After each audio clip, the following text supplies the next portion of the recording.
शहर के कोने पर एक पुरानी हवेली थी जिसे लोग काला महल कहते थे।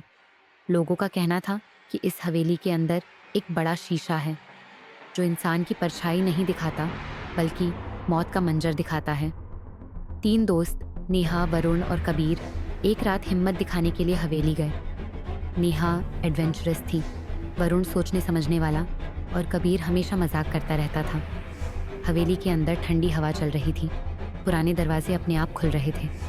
नेहा बोली, बस हवा है, टेंशन मत लो। कबीर हंसकर बोला, कल व्लॉग में मज़ेदार कंटेंट मिलेगा। वरुण चुप था लेकिन अंदर से डर रहा था। हॉल के बीच में एक बड़ा शीशा रखा था, बिल्कुल साफ। नेहा सबसे पहले आगे बढ़ी।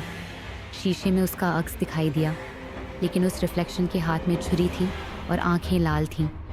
नेहा चीख पड़ी और पीछे हट गई। रिफ्लेक्शन गायब हो गया, लेकिन तीनों ने देखा था। अब वरुण आगे बढ़ा। शीशे में उसने खुद को देखा, लेकिन उसका जिस्म रस्सी से लटका हुआ था।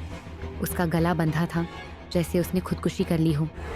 वरुण का चेहरा पीला पड़ गया। वो बोला, ये कोई ट्रिक है? नेहा चिल्लाई, नहीं वरुण, ये सच है। अब कबीर कॉन्फिडेंट होकर आगे बढ़ा। शीशे में नेहा और वरुण दिख रहे थे, लेकिन कबीर गायब था और रिफ्लेक्शन उन दोनों को देखकर बोला, गुड बाय कबीर। कबीर हंस पड़ा, नाइस इल्यूशन। लेकिन तभी शीशा हिलने लगा और अंदर से एक हाथ बाहर निकला। उस हाथ ने कबीर का कॉलर पकड़ा और उसे खींच लिया।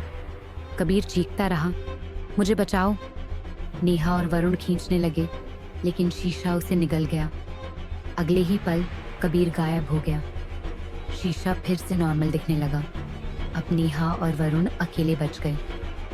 शीशे में उनका अक्स नॉर्मल नहीं था, बल्कि उनकी लाशें लटकी हुई दिख रही थीं। रिफ्लेक्शन हंसकर बोला, तुम्हारी मौत तय हो चुकी है।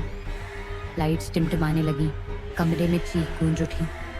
अगली सुबह गांव वाले वहां पहुंचे।